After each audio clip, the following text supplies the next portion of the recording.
Railway ప్రయాణికులపై supreme court కీలక వ్యాఖ్యలు చేసింది. ఇకపై ప్రయాణికుల్ని సెకండ్ క్లాస్ ప్యాసింజర్స్ అని పిలవవద్దని ధర్మాసనం సూచించింది. ప్రయాణికుల్ని అలా సంబోధించడం రాజ్యాంగ సమానత్వ స్ఫూర్తికి విరుద్ధమని తెలిపింది. క్లాస్ విభజన కోచ్లకు ఉండాలి కానీ ప్రయాణికులకు కాదని సుప్రీంకోర్టు తేల్చి చెప్పింది. ప్రమాదంలో టికెట్ పోయినంత మాత్రాన పరిహారం చెల్లించకుండా నిరాకరించేందుకు వీల్లేదని సుప్రీంకోర్టు స్పష్టం చేసింది. ఇదే అంశానికి సంబంధించి పూర్తి అప్డేట్ మా ఢిల్లీ బ్యూరో చీఫ్ కృష్ణ చెప్తారు. కృష్ణ, స్వామి, రైల్వే ప్రయాణికులను రెండవ తరగతి ప్రయాణికులు అంటే సెకండ్ క్లాస్ ప్యాసింజర్స్ అని సంబోధించడాన్ని పునఃసమీక్షించుకోవాలని భారత రైల్వేకి సుప్రీంకోర్టు సూచించింది. దేశంలో ఉన్నటువంటి వర్గ విభజనల చరిత్ర, రాజ్యాంగం కల్పించిన సమానత్వ స్ఫూర్తి నేపథ్యంలో ఈ పదం సముచితం కాదని సుప్రీంకోర్టు ఈ రోజు అభిప్రాయపడింది. స్వామి, నవంబర్ 28, 2015 చంద్రకాంత్ టక్కర్ అనే ఒక వ్యక్తి రాయ్పూర్ నుంచి అహ్మదాబాద్ వెళ్తున్న రైల్లో ప్రమాదవశాత్తు కిందపడి మరణించారు. అయితే ఆయన భార్య లత పరిహారం కోసం దరఖాస్తు చేసుకున్నారు. అయితే ప్రమాదం తర్వాత ఆయన తన ప్రయాణం టికెట్ ఉన్నటువంటి బ్యాగ్ పోవడంతో టికెట్ లభించలేదు. దీంతో భోపాల్ రైల్వే క్లైమ్స్ ట్రిబ్యునల్ ఆ తర్వాత జనవరి 2024లో మధ్యప్రదేశ్ హైకోర్టు ఈ క్లెయిమ్ ని తిరస్కరించాయి.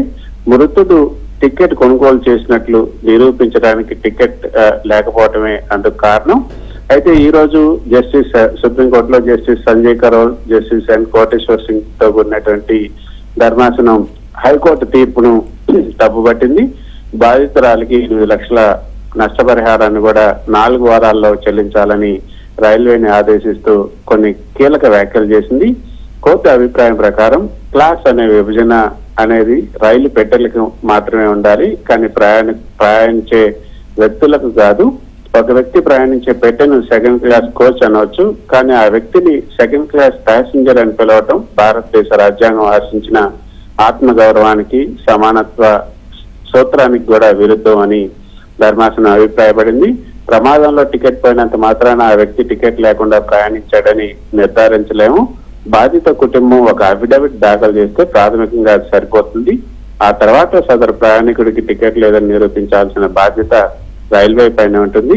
కాబట్టి ఇటువంటి పరిహార చట్టాలు ప్రజల మేలు కోసమే ఉద్దేశించినవి కాబట్టి కోర్టులు, ట్రిబ్యునల్లు మానవతా దృక్పథంతో ఉదారంగా ఆలోచించాలి కానీ సాంకేతిక కారణాలతో తిరస్కరించకూడదని కూడా సుప్రీంకోర్టు ధర్మాసనం అభిప్రాయపడింది.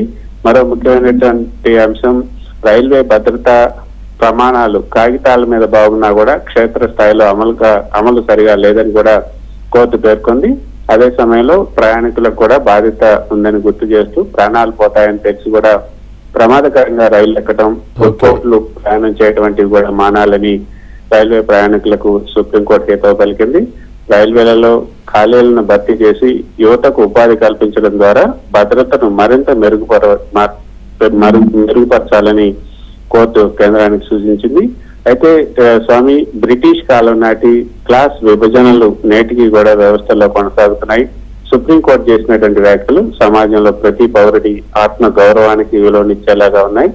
రైలు ప్రమాదాల్లో కుటుంబ సభ్యులను కోల్పోయిన పేద మధ్యతరగతి కుటుంబాలకు ఈ తీర్పు పెద్ద ఊరటని చెప్పొచ్చు. ఇకపైన కేవలం టికెట్ దొరకలేదనే కారణంతో రైల్వే సంస్థలు క్లెయిమ్లను సులభంగా తోసిపుచ్చలేవు. ఇక రైల్వే నియమావళి అమలు, సిబ్బంది నియామకాలు, ప్యాసింజర్ ప్రవర్తన వంటి అంశాలపై కోర్టు ఈ రోజు చేసినటువంటి వ్యాఖ్యలు భవిష్యత్తులో రైల్వే భద్రతను మెరుగుపరచడానికి దోహదం చేసే అవకాశాలు ఉన్నాయి. Right Krishna, thanks for